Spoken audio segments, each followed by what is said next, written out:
la oración, la participación en los sacramentos y la práctica de la caridad. Preparando el domingo con el Padre José Luis Menéndez.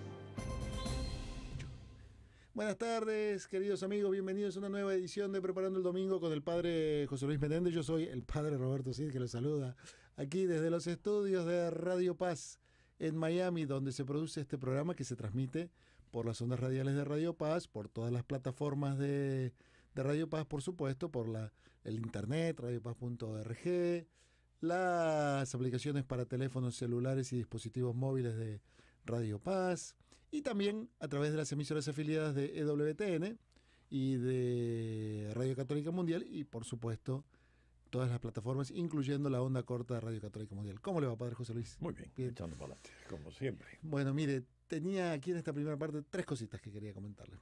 La primera, este domingo va a ser el domingo de respeto a la vida. Todo el mes de octubre es el mes del respeto a la vida, que como sabemos la vida está muy amenazada, sobre todo en sus estadios más vulnerables, ¿no? El aborto irrestricto aquí en los Estados Unidos, cada vez más popular la eutanasia, en España y no solamente la eutanasia la tenemos que pregonar como ley. Hay muchas cosas que no son ley y de pronto tú dices, esto es una eutanasia. Sí, gente que la pasa una mejor vida, ¿no? Sí, rápidamente. ¿Cómo le dice de gente que no está sufriendo y le ponen la morfina? Pero dice, pero si la morfina lo único que es adelantar la muerte, se pone cuando uno tiene dolores, pero si no tiene dolores, como me dice a mí algunas veces, fui al hospital, padre, y me dijeron, esto es para ponerle morfina, pero si él no tiene ningún dolor, no, pero hay que ponerle morfina. Porque deprime el ritmo cardíaco y le hace un paro cardíaco. Por eso, pero es que esto es absurdo. Cuando la morfina es para el dolor. Sí, ahora, si usted lo que quiere es quitarse al enfermo rápido, claro, entonces, pero eso se llama eutanasia. Hay que llamar a las cosas por su nombre, ¿no? Sí, sí. O también el suicidio asistido. Leía hace un tiempo ya que en el estado de Oregon que existe una ley, entre comillas, de muerte digna, hasta cosas morbosas, padre, como por ejemplo que uno organice una fiesta de despedida porque se va a suicidar y entonces, no sé, al estilo Lucrecia Borgia, me imagino. No, Lucrecia Borgia nunca fue así, era hija de un papa y no era así, precisamente. Pero bueno, no, eso ocurre. Yo creo que el gran problema, y esto es lo triste, porque muchas veces la gente dice, bueno, el aborto, bueno, sí, este partido es en contra del aborto, este partido es a favor del aborto. No, señor, no es cuestión de partidos, es cuestión de hechos, y los podemos encontrar across the border, como dice. Lo podemos encontrar en un partido, lo podemos encontrar en otro partido. Cuando las cosas se ocurren que va contra la vida, ya sea en el nacimiento, ya sea al final, ya sea en la pena de muerte, ya sea de cualquier forma, nos daremos cuenta de que ningún partido es el partido de Dios. Claro, el partido de Dios no es una junta y nada más que es el reino. No hay y el reino no se da por completo nada más que una persona, Jesucristo. No hay Hezbollah católico. Exacto. Eso está claro. Entonces, si tenemos esto claro, nosotros tenemos que defender siempre la vida. Siempre. Todas sus etapas, en todos sus momentos, en todas sus formas. Y especialmente en sus etapas más vulnerables, ¿no? Claro, la verdad, desde la vida hasta la otra. Y también es que vulnerable es el niño que no ha nacido, como vulnerable es el anciano que ya no puede decidir por sí mismo. Yo creo que los dos son dos niños, los dos. Y necesitamos dar al vulnerable, cualquiera que sea la forma, defenderlo. Y luego, una cosa, cuando defendemos la vida, muchas veces nada más que, hay gente que defiende nada más que la vida física, ¿no? La del cuerpo. No, pero oiga, ¿y cuántas veces nosotros tenemos que defender la vida del alma de tantos niños a los que se les expone apenas en su infancia a cosas tan horrorosas como, qué sé yo, la pornografía, la violencia. Como decía el Papa en Polonia, a la ideología de género, ¿no? Exacto, el cambio de mentalidad, lo que se abusa.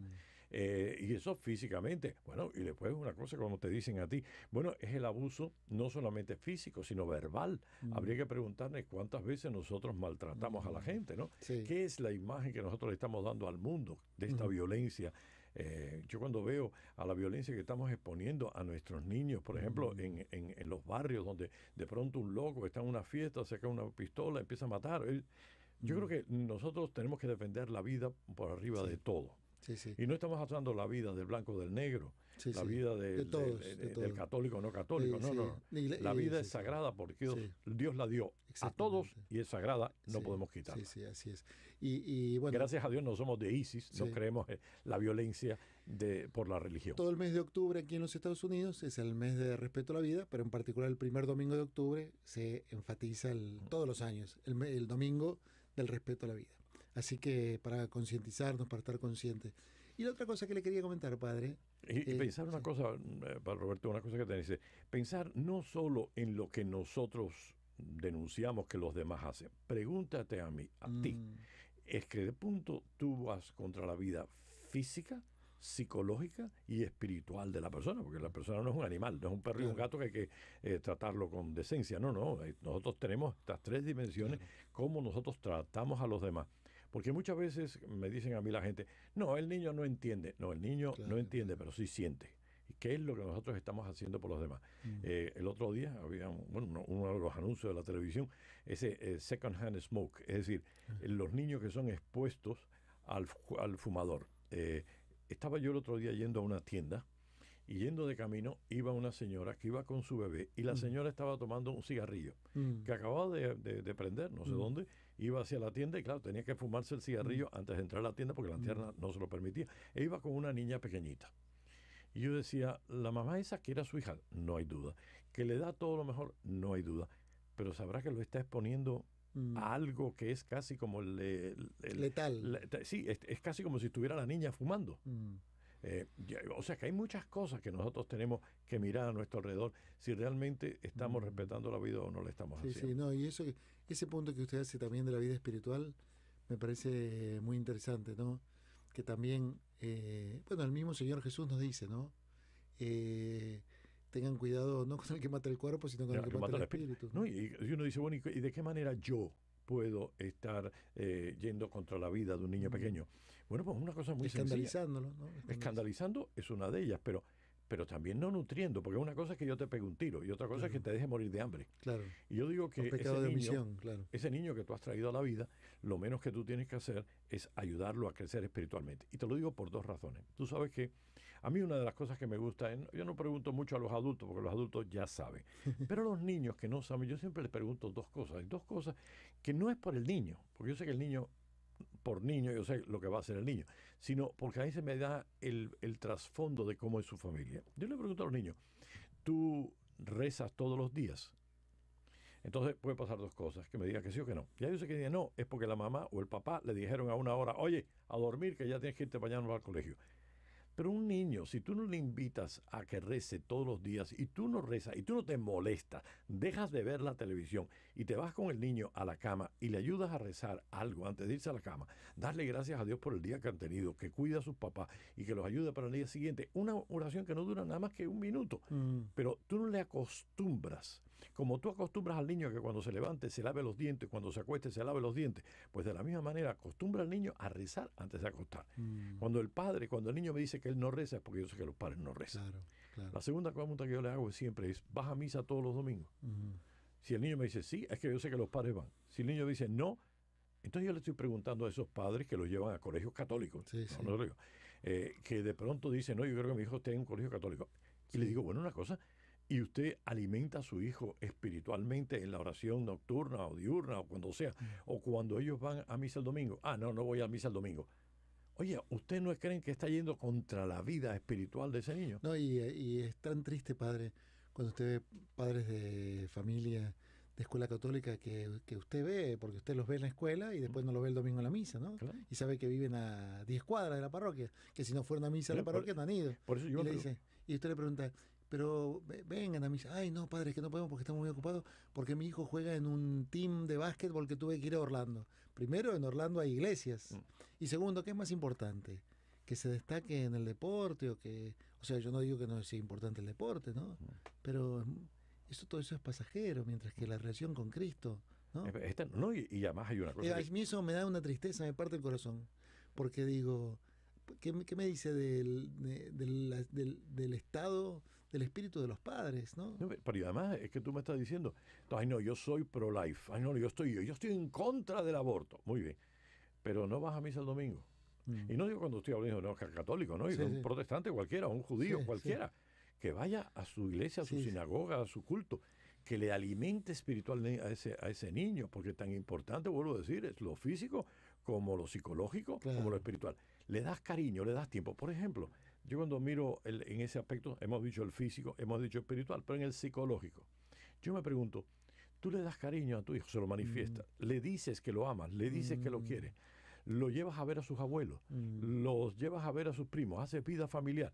Porque nosotros, entre ese sándwich, entre lo físico y lo espiritual, tenemos estos mundos psicológicos de relaciones, ¿no? Claro. Y claro que tiene que alimentarse del ser familia. Es que hay muchas veces que te encuentras gente que realmente los pobrecitos son ellos dos solos, papi, mami y el niño.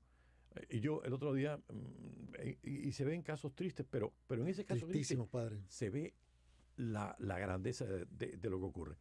Este muchacho se está muriendo, van a desconectarle los tubos. Y cuando yo miro ahí, el pasillo entero estaba lleno de gente. Y es la familia hispana. ¿Y quién es la familia hispana? El padre, la madre, el hijo, la hija, el tío, la tía, la nuera, la suegra. Y tú dices, y habían 20 personas allí. Era uno solo, pero habían por lo menos 20. Nos cogimos de la mano y estuvimos rezando y estuvimos diciendo, vamos a pedir para que el Señor lo acoja en su seno, descanse, les dé a ustedes la paz. Ese sentido de familia. Yo me acuerdo cuando estuvimos aquí, que venimos del exilio, nos íbamos ¿cómo se llama esto? A España, y estábamos en el aeropuerto, y yo miraba para atrás y yo decía, pero es que hay como 20 o 30 personas, porque hasta los amigos eran parte de la familia. Y nosotros introducimos a nuestros hijos en ese mundo. Si lo más bonito que tiene la familia cristiana, la familia hispana, es esa cantidad de gente que nos arropa, que si nos pasa algo sabemos que hay alguien ahí para ayudarnos. ¿Tú yo no sé en Cuba, pero en Argentina, por ejemplo, a los amigos de los padres se les dice tío. Tío, claro. Aunque no son son tíos. Que viene de algo de por allá por España, la familia extendida. El tío, ¿no? El ¿Tú te acuerdas de aquella famosa película, que famosa porque era cómica, My Fat Greek Wedding? Sí, yo creo que era algo así, no me coja mucho el nombre. Pero era una familia griega, fíjate, no era ni hispana, era griega. Pero bueno, es mediterránea y los mediterráneos somos así. Y me acuerdo que ella se iba a casar con este muchacho que era netamente inglés de origen, ¿no? Y entonces se iban a casar en los Estados Unidos. Y una de las cosas que pasaba es que cuando decía la familia de la novia, aquello era media iglesia.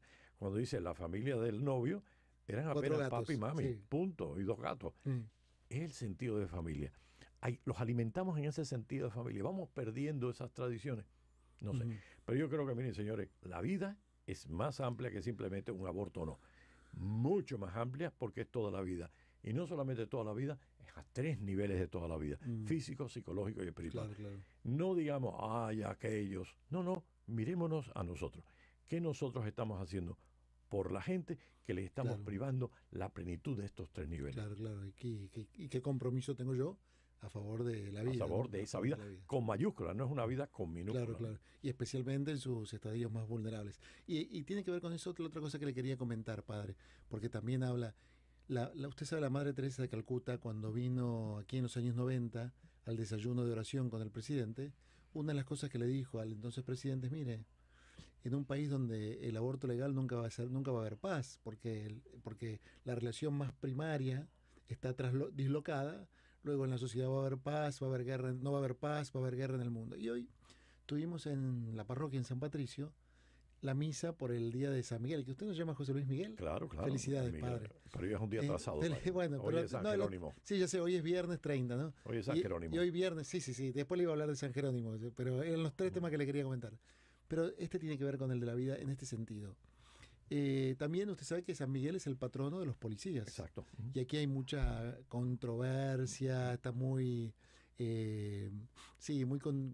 mucha ebullición con todo el tema de la policía, por algunos incidentes que hubo, qué sé yo, qué sé cuánto. Y hubo un testimonio, vino el arzobispo y celebró una misa para los policías, para todos los policías, y había muchos jefes de policía y qué sé yo. Y al final de la misa dio un testimonio de una señora, ya antes de la bendición final, una señora que es sobreviviente, ¿no?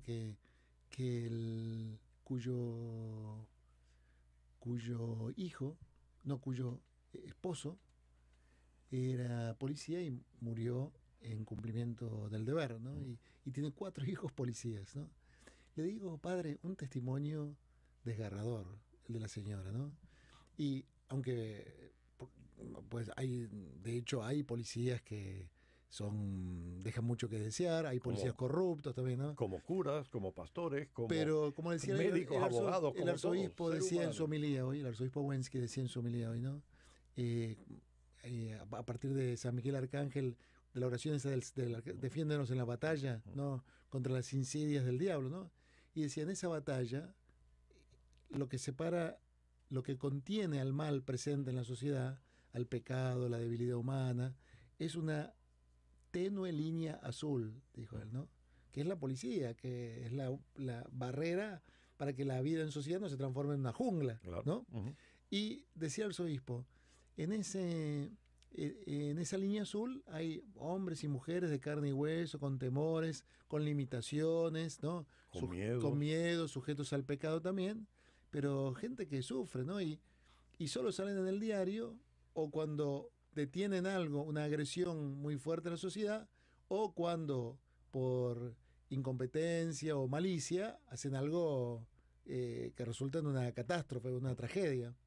Pero todos los días los policías salen a la calle a ponerle el cuerpo para poner la vida de ellos al servicio de nuestra vida también, ¿no? Yo me pregunto cuántos policías mueren, a cuántos policías malos hacen algo malo.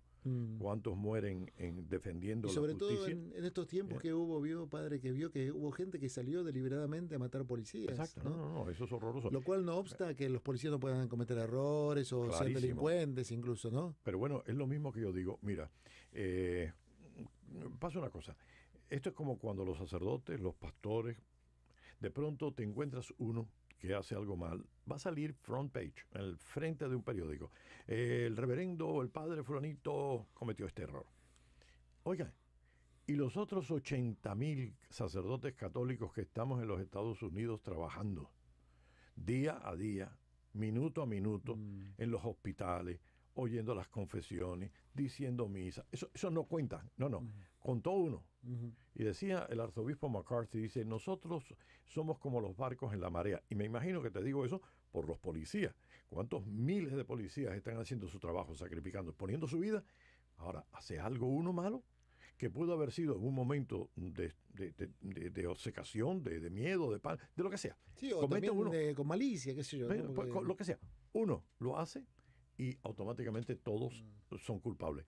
Bueno, yo te decía, el arzobispo McCarthy decía esta comparación. Dice, nosotros los sacerdotes, y con ellos pon policías, lo que sea. Dice, somos como los barcos en la marea. Cuando uno sube, todos subimos. Cuando uno baja, todos bajamos. Y cuando lo toca la marea para arriba y un sacerdote hace algo bonito, y tú dices, qué gran sacerdote, automáticamente todos los curas subimos, todos somos como él. Ahora, como ese baje, todos somos como él. Así que, por eso es que no tenemos que darnos cuenta de que igual que nosotros vemos que en nuestra propia familia hay diferentes formas de comportamiento, en nuestra misma comportamiento como pastores, como sacerdotes, como médicos, abogados, como policías. Hombre, los últimos, estos son médicos que hacen cirugías estéticas, que han hecho barbaridades. Sí, pero uno o dos que han hecho barbaridades, ¿cuántos otros no lo hacen? Claro. No, y una el problema es no generalizar. Y una cosa que yo pensaba, la vocación del policía es una vocación muy noble, o sea, como la del militar. Como la del bombero. Sí mismo, como la del bombero. En sí mismo son vocaciones muy nobles, ¿no? Porque el médico también, el abogado también. De alguna manera encarnan eso que dice el Señor Jesús, no hay amor más grande que dar la vida por los amigos. Y el arzobispo decía, el policía, te decía, ¿qué diferencia hay entre la fama y el heroísmo, no? En inglés decía, el famoso es el que show off, el que alardea. El héroe es el que show up, el que está ahí cuando lo necesitamos, ¿no? Exacto. Entonces decía, la vocación del policía es la vocación del héroe, porque tiene que aparecer en el momento que lo necesitamos, que habitualmente es un momento de peligro para la vida del policía, y aparece para cuidar de aquel a quien ni siquiera conoce, ¿no? Entonces, Me quedé pensando en eso que pasó hoy a la mañana, viernes, en San Patricio, y quería comentárselo también porque está muy convulsionado todo ese tema en la sociedad. Y piensa esto, que el gran problema es cuando uno cambia la vocación para un negocio. Y cuando es una vocación, todas las vocaciones, fíjate que todo lo que nosotros hacemos lo podemos convertir en materia de reino o materia de mundo. Y nosotros sabemos que materia de mundo es cuando yo me sirvo de ser policía para mi beneficio, ser médico para mi beneficio, ser abogado para mi beneficio, ser cura para mi beneficio, ser pastor para mi beneficio. ¿A qué diferente es en el reino? Cuando yo soy pastor para servir, sacerdote para servir, médico para servir, abogado para servir, policía para servir. Cada vez que servimos, y fíjate que esto es una cosa, cada vez que servimos, todo lo que nosotros servimos, lo ganamos para la vida eterna. Todo de lo que nos servimos, lo dejamos en esta vida el día que nos vamos. ¿Qué es lo que tú decías? Eres un policía corrupto, ¿qué es lo que conseguiste? Coger dinero, hacer dinero, el dinero lo dejas aquí. Ahora ese policía que entregó su vida al servicio, eso es lo que se ha llevado para el reino de los cielos. Y tenemos la capacidad, que yo creo que es impresionante, la capacidad de convertir nuestra vida en algo caduco o en alto abierto a la eternidad. Porque eso que tú hiciste sin darte cuenta, ese abogado que defendió a una persona porque era injustamente tratado, o ese policía que salvó a esta persona que lo estaban atacando o lo defendió, o esto, el Señor nos dice, cuando lo hiciste con uno de mis hermanos más pequeños, conmigo lo hiciste. Ahora, si por el contrario, tú fuiste una persona que teniendo algo que Dios te había dado, un don, como es lo que hemos dicho, y lo usaste para tu propio beneficio y no para los demás, bueno, hijo, pues lo perdiste. Te lo quedas aquí, pero no lo llevas para allá. Y bueno, eso de que está diciendo el servicio me da el pie para saltar al tercero, que es San Jerónimo, que hoy es 30 de septiembre, termina el mes de la Biblia, empieza el mes de respeto a la vida, pero está terminando el mes de la Biblia con la fiesta de San Jerónimo. ¿Se imagina? ¿Usted no fue al seminario que usted fue, no se llama San Damaso? Sí, ¿cómo no? Bueno, sí, que fue el que lo mandó a San Jerónimo, le dijo, vaya a estudiar hebreo con los rabinos y traduzca la Biblia al latín. Al Vulgata, sí. A lo que se llama Vulgata, que es el latín. La versión de San Jerónimo es la Vulgata, porque había una que se llamaba la Vetus Latina, que entonces, pero el Papa le dijo, mire, San Damaso, le dijo, su seminario. ¿En español? Váyase y traduzca la Biblia al latín. ¿Se imagina usted, padre, lo que debe haber sido hablando de servicio? ¿Qué servicio a la iglesia? ¿Qué actitud de servicio? ¿Y cuánta fe? Porque el Papa lo llama y le dice, Jerónimo, andate a Tierra Santa, buscate unos rabinos que te enseñen hebreo y traducí la Biblia en latín. Y después, sí, cuando te queda tiempo, traducí el Nuevo Testamento al latín. ¿Se imagina? Porque hoy en día estamos hablando en la época del avión. Pero eso en el siglo IV debe haber sido en la época del avión, del fax, del correo electrónico. Sí. Yo pienso, cuando el Papa lo mandó, a San Jerónimo, ¿qué habrá dicho? ¿Por dónde empiezo? ¿Dónde me consigo un rabino que me enseñe hebreo? San Damaso debió ser un papa muy inteligente, muy sabio.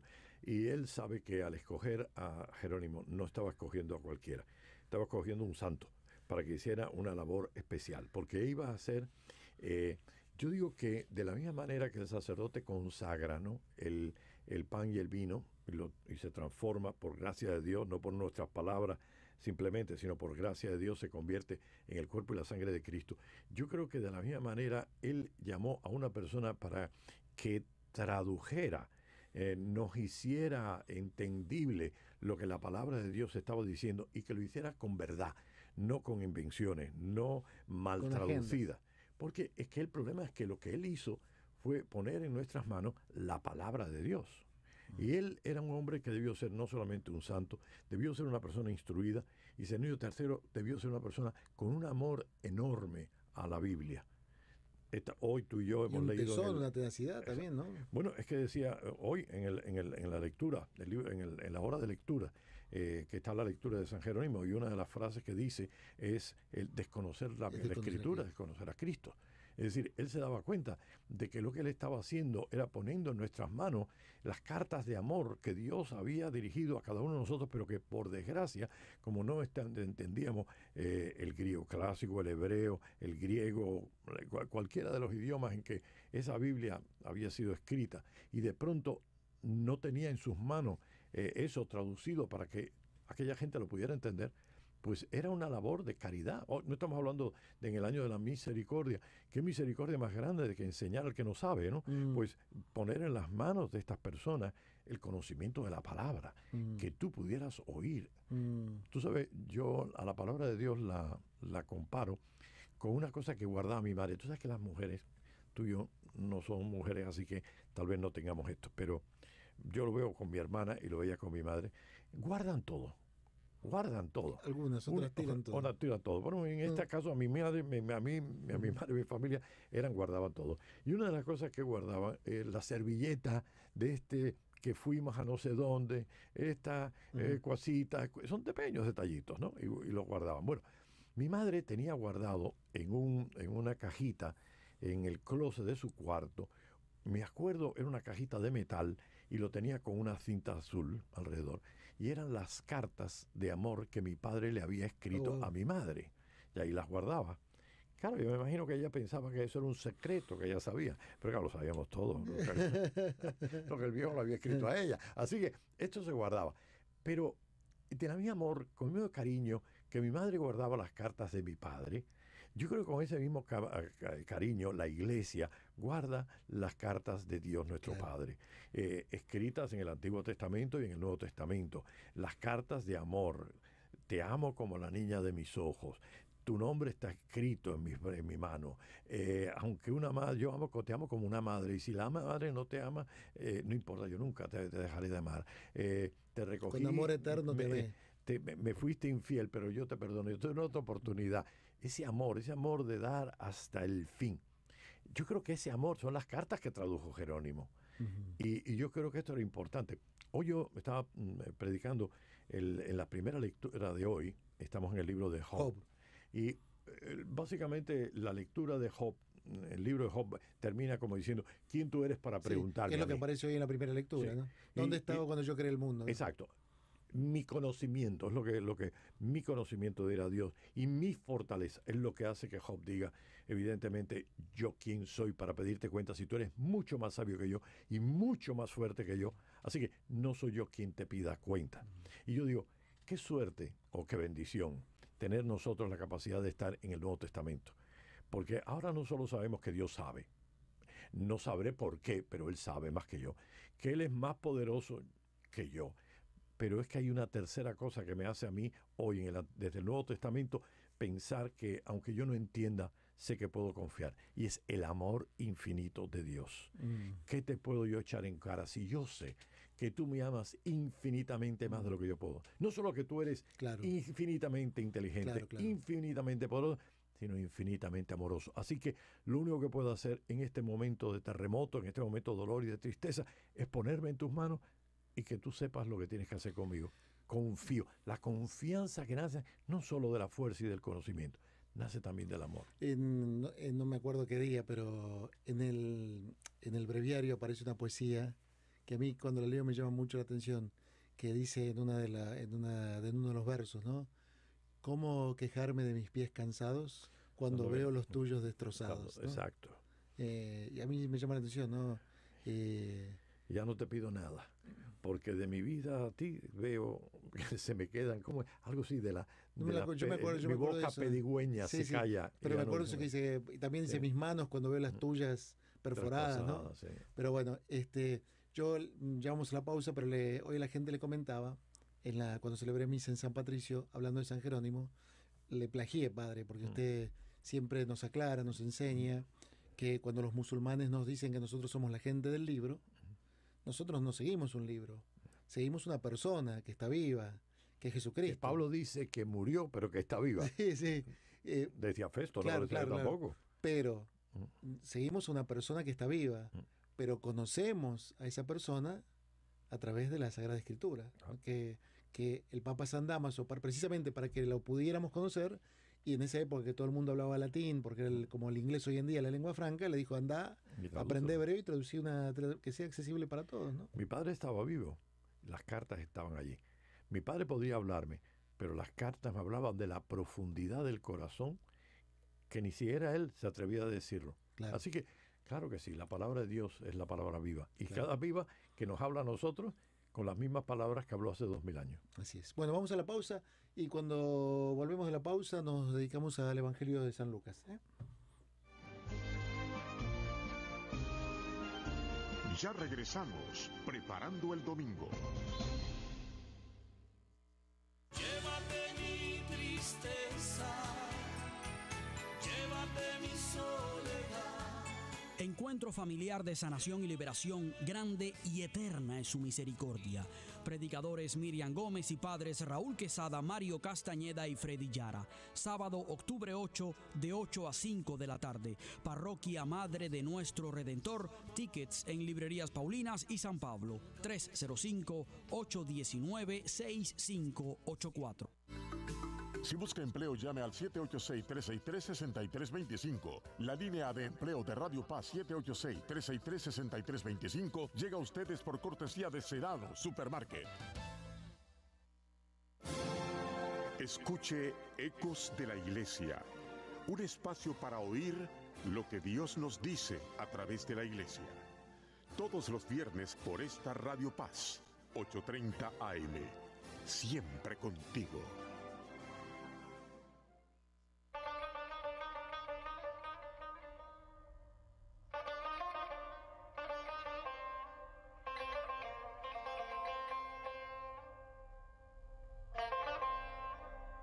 Decimosexto viaje apostólico del Papa Francisco a Georgia y Azerbaiyán.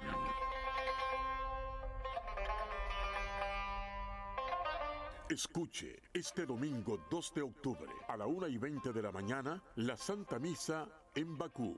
7:55 AM, encuentro con las autoridades en Azerbaiyán.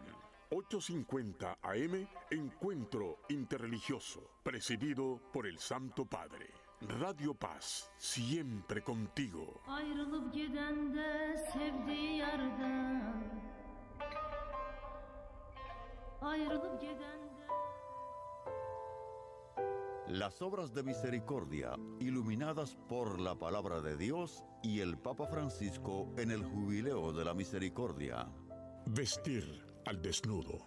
Del Evangelio de San Mateo, capítulo 25, del 34 al 40. Vengan, benditos de mi Padre, y reciban en herencia el reino que les fue preparado desde el comienzo del mundo. Porque estaba desnudo y me vistieron. Les aseguro que cada vez que lo hicieron con el más pequeño de mis hermanos, lo hicieron conmigo.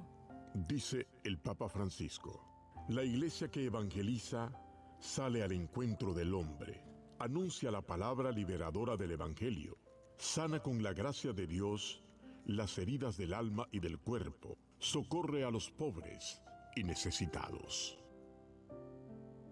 Señor Jesús, que siendo rico te hiciste pobre para enriquecernos con tu pobreza, y fuimos revestidos de tu vida nueva. Cúbrenos con tu manto de ternura y misericordia, para que seamos abrigo y cobijo de cuantos necesitan ayuda y consuelo. Amén.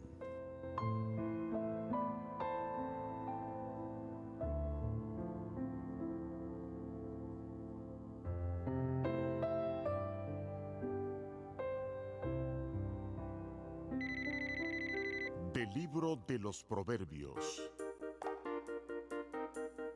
En los labios del prudente hay sabiduría, y un látigo en la espada del necio.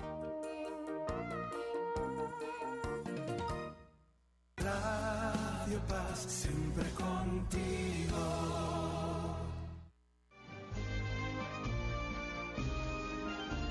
Ahora regresamos preparando el domingo. Bueno, padre, seguimos aquí preparando el domingo y este domingo vamos a seguir discurriendo el Evangelio según San Lucas, ¿no? Que nos habla del servicio, de la fidelidad, de ser siervo inútil y todas esas cuestiones que usted estaba hablando. Yo te voy a decir una cosa, no es fácil si uno la entiende así. He estado pegándome con este texto durante parecería tiempo. También una especie de rejunte de bueno, cosas, no, estos son todos rejuntes. Esto se parece a esos un telegrama quilts que hacen, ¿cómo se llaman? Esas mantas que hacen kilt, patchwork, ¿cómo le dice? Que hacen pedacitos de tela que se van poniendo uno al lado del otro. Bueno, pues esto parece un montón de cositas que están puestas una detrás del otro. Sí, como telegramas, como telegráfico. Sí, pero la cuestión es que hay que entenderlo en todo su conjunto de lo que viene antes para que podamos entender un poquitico qué es lo que nos quiere decir.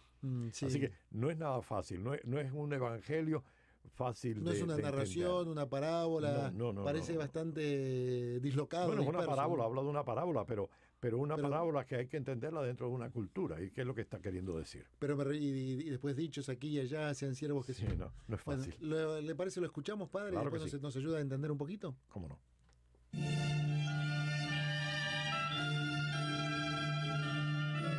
Lectura del Evangelio según San Lucas, capítulo 17, versículos del 5 al 10.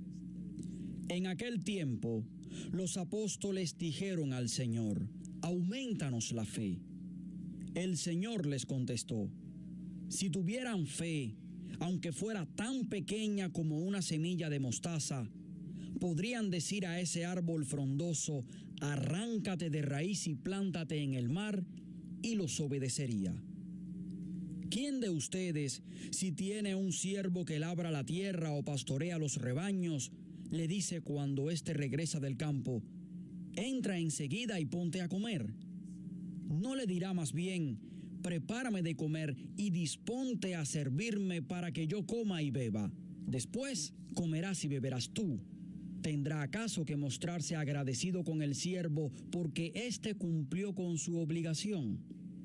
Así también ustedes, cuando hayan cumplido todo lo que se les mandó, digan: no somos más que siervos, solo hemos hecho lo que teníamos que hacer. Palabra del Señor.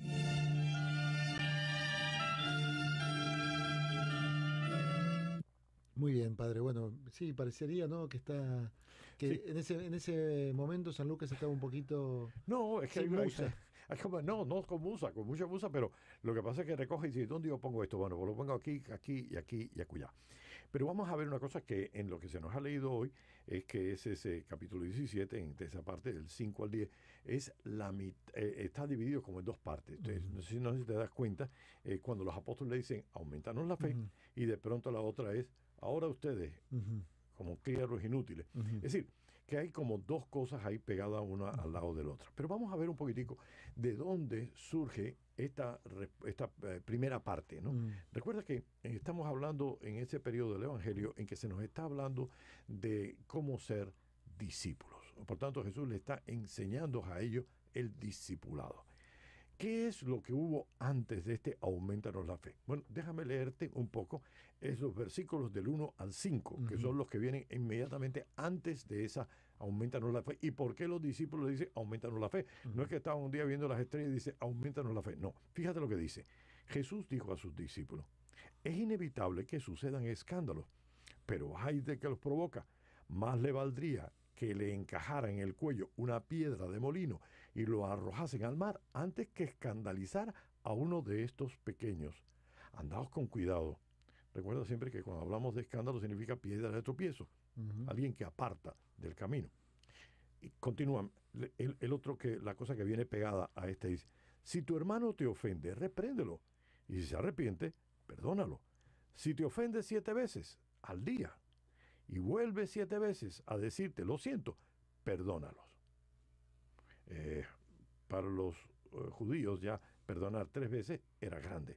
7 veces al día, es decir, la plenitud. Recuerda que cada número es un símbolo, la plenitud. Entonces los apóstoles, ¿qué les dice? Los apóstoles le piden: oye, aumentanos la fe. Porque si yo tengo que evitar como discípulo, y pasa de discípulo a apóstol, o sea, ahí Lucas los trata a los dos de la misma manera, dice: si yo tengo que no ser piedra de escándalo nunca, sino que tener con paciencia, cariño y amor a este que viene, a este nuevo, saber alimentarlo, cuidarlo. Ahora que estamos en el mes de la vida, cuidar de la vida espiritual de esta persona. Y además, si me comete el error, si mete la pata 7 veces lo tengo que perdonar. Oye, viejo, hace falta mucha fe para poder hacer todas esas cosas. Así que lo más que puedes hacer tú es aumentanos la fe. Ahora, cuando tú miras ahora por qué los apóstoles le dicen aumentanos la fe, ahora hay que preguntar cuál es la imagen que ellos tienen de fe. Porque evidentemente que lo que ellos entienden de fe es como una cantidad, como si fuera algo mío, propio, que yo tengo. Y si yo tengo capacidad de 1 y puedo tener capacidad de 10, para entonces yo tener la fuerza de hacer las cosas. Pero Jesús lo que está diciendo es algo que es propio del Mediterráneo, las exageraciones del Mediterráneo, ¿no? ¿Te acuerdas? Hay meditaciones, hoy día si tú vas al Mediterráneo, si tú vas por Andalucía, tienen fama de exagerados, pues dirán, oye, me comí una vaca. Sí. Y evidentemente todo el mundo entiende que no es una vaca. Sí. Y luego cuando Jesús dice, si algo te escandaliza, arráncate el ojo. Sí. El pobre ojo, ¿qué culpa tiene que veas tú en tu corazón tengas otros pensamientos? Sí, sí. Pero esas exageraciones son propias para acentuar. Agarrarás una serpiente y no te morderá y no te hará nada. Exacto, pero ten cuidado, no estás queriendo hacerlo así. Sí.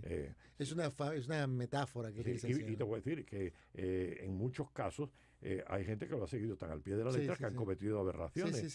Yo creo que Tertuliano o Orígenes, uno de los dos. No, hasta el día de hoy, un compañero mío del seminario me contaba, hay sectas fundamentalistas que van y se hacen picar los pastores para la serpiente, después terminan todo hinchados, ¿no? Pero por eso no estamos queriendo hacer esto. Pero Jesús lo que le está diciendo para entender esto, mire, si ustedes tienen fe, él no está dudando de la fe que ellos tienen. Lo que le está diciendo, mire, imaginemos que ustedes tuvieran nada más que una fe del granito de mostaza. Imaginemos que ustedes tuvieran nada más que un granito de mostaza. Ustedes le podían decir a esta morera, arráncate y plántate en el mar. La morera es un árbol y la morera tiene además unas raíces muy profundas, muy extensas.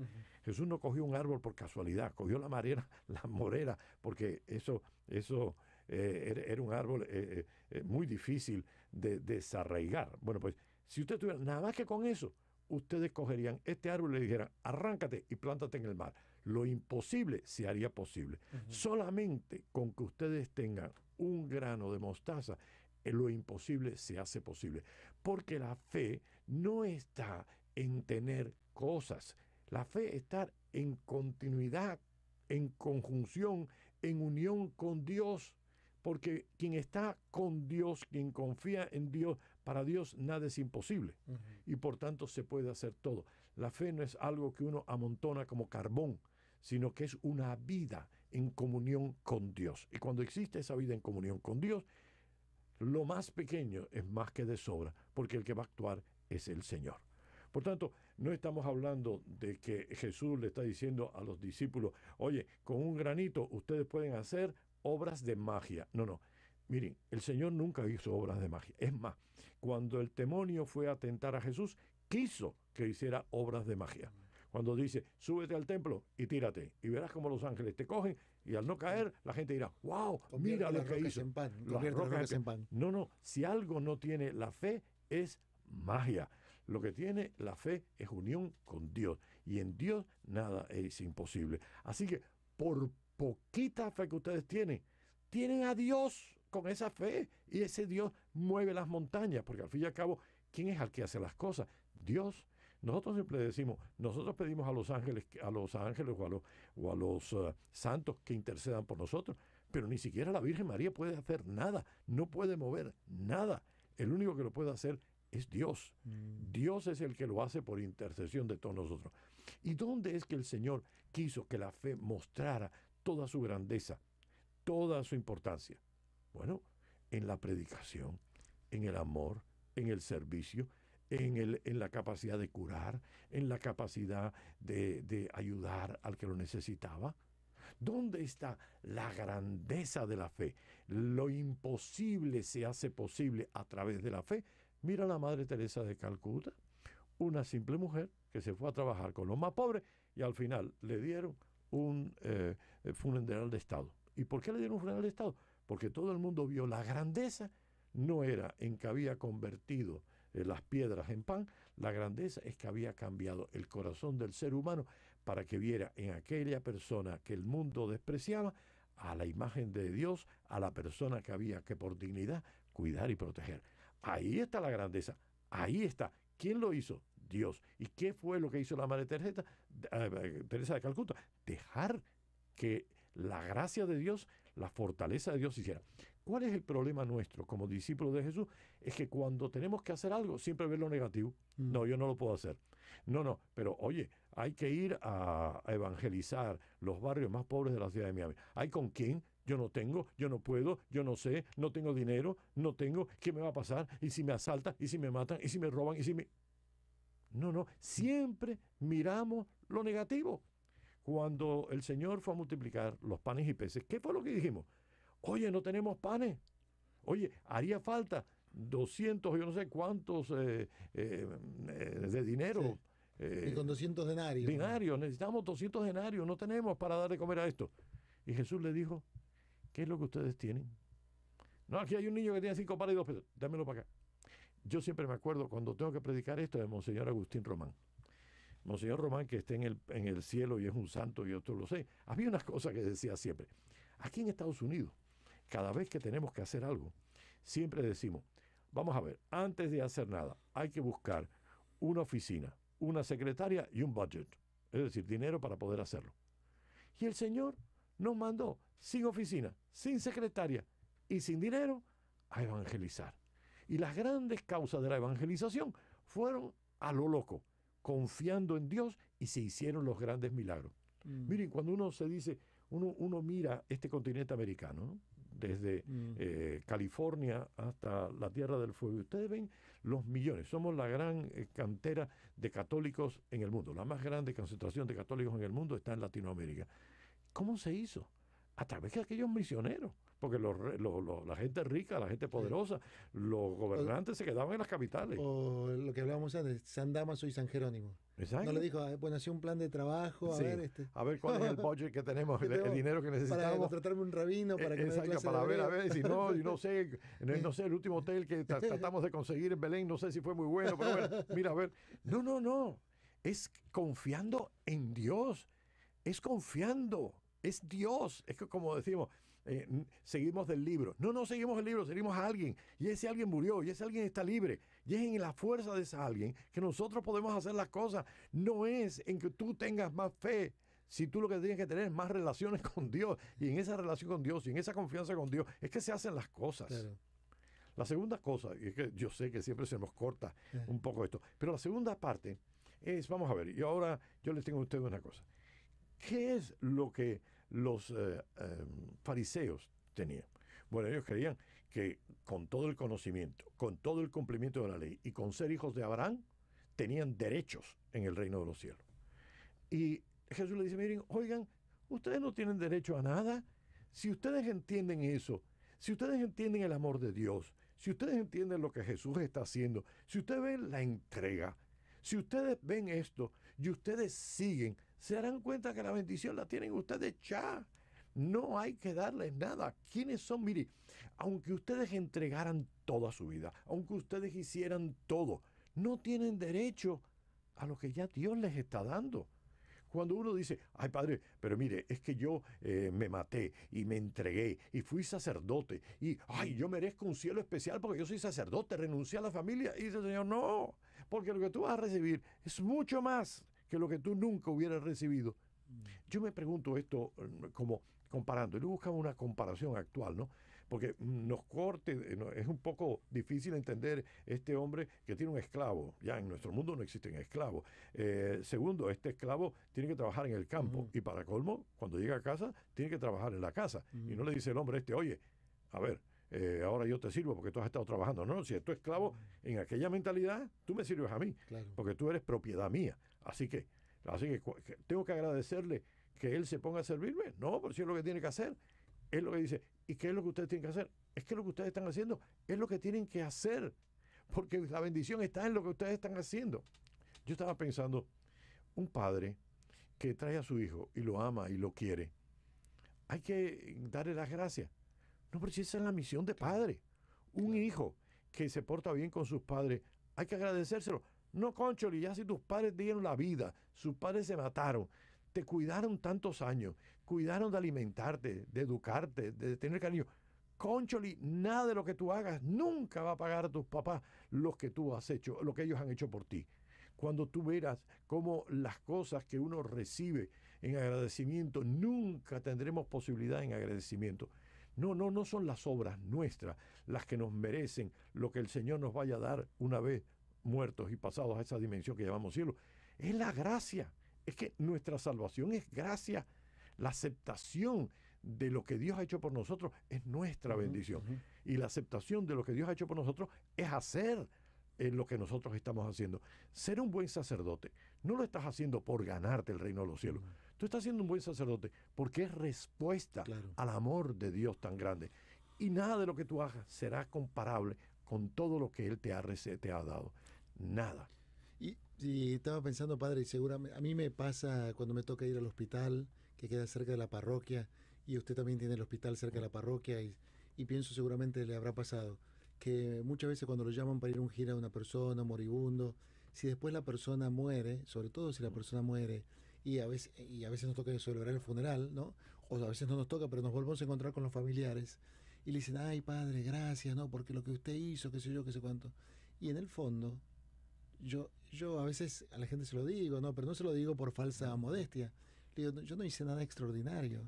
O sea, por supuesto que a mí me parece, me halaga, me siento contento, me alienta encontrar ese afecto, ese cariño. Pero si yo lo miro objetivamente, yo no hice nada extraordinario. Simplemente estoy cumpliendo con mi deber sacerdotal, ¿no? Sí, pero no. Pero fíjate que no. Tú has hecho algo extraordinario. Y lo extraordinario fue que un hombre deje todo lo que está haciendo, su comodidad, su tranquilidad, y vaya a buscar a alguien, como ese policía que tú me hablabas, a ayudar a alguien que tú no conoces y no entiendes. Pero es que eso nace de esa fe como un granito de mostaza, que es capaz de transformar un desconocido en hermano. ¿Cuál es la fe de la Madre Teresa? ¿Qué es lo que hizo la fe de la Madre Teresa? Transformó la cara de aquel homeless, de aquel vagabundo, lo convirtió en la cara de Jesús. Y por eso ella se sentía feliz de poder hacer eso. El gozo y la alegría que uno siente sabiendo que está haciendo, es un pago que no se puede pagar de ninguna manera. Tú me puedes dar a mí $10,000 por cada persona que yo voy a ver. Si para mí eso es un negocio, bueno, tal vez me compraré algo. No voy a decir es poco. No, y además a lo mejor puede ser algo que me entretiene. Pero si en el fondo es algo que yo realmente lo siento, porque la fe me explica, me llena de alegría y de gozo, eso no me lo puede quitar nadie. El saber que tú y yo hemos ayudado a alguien a bien morir, vamos a ponerlo de la manera clásica, ayudar a alguien a que se sienta perdonado de sus pecados, esa persona que viene cargado de cadenas, cargado de pecados, cargado de errores. El psicólogo simplemente puede hablar con él, pero tú y yo tenemos la capacidad de, en el nombre de Jesucristo, perdonar el pecado. Que a veces estamos cansados, sí, pero qué bueno es cuando nosotros vemos que alguien se levanta de esa silla o alguien se levanta de eso y se va feliz porque ahora se siente que le han caído las cadenas y es persona nueva. Nadie me puede quitar eso, pero eso nace primero de esa fe, como un granito de mostaza que hace que lo poquito que tú tienes lo transforma en algo maravilloso. Y esto yo creo que es lo que el Señor nos está queriendo decir en este día. Señores, cuando terminen, Dios te tiene que pagar a ti por haber podido ayudar a un hermano a encontrar la vida eterna. No te tiene que pagar eso, tú tendrías que pagarle al Señor. Los que tenemos vocación, sea médico, abogado, policía, bombero, quien sea, pagamos por hacer el trabajo que nosotros hacemos. Yo tengo la suerte que me dan el dinero, además de trabajar en la cosa que a mí me gusta. Y quien tiene vocación va a su trabajo y va con la alegría de servir. Y en el servicio está la felicidad. Y cuando tú ves eso, además te dan un cheque y te dice, y este es el salario por haber disfrutado de su trabajo. Bueno, ¿cómo? Darte gracias. No, por Dios, soy yo el que le tengo que dar gracias a Dios todos los días de la vocación que me ha dado, del trabajo que yo hago. Y ya cuando esté cansado y agotado y en la cama me voy a dormir, le tengo que decir, gracias, gracias. Me he podido dar un día en donde he podido ser feliz. Y yo creo que esto, el Señor nos dice, no es buscar más fe. Todos tenemos esa fe. Deja que esa fe se conecte con el Señor, como con el amplificador. Es como cuando tú tienes un cassette metido en una casetera, ¿no? Un CD, o como se llama hoy día. Y de pronto tú dices, pero es que no se oye. Tú lo empataste, lo enchufaste en el altavoz. Ah, no, pues enchúfalo. Y de pronto, wow, se oye todo. Bueno, pues es que tú tienes esa voz, tú tienes esa fe. Enchúfalo en esa gracia de Dios y tú verás en qué se convierte. Bueno, se nos acabó el tiempo, padre. Muchísimas gracias. Si Dios quiere, nos reencontramos la semana que viene para seguir preparando el domingo. ¿Le parece? Si Dios le quiere. ¿Cómo no?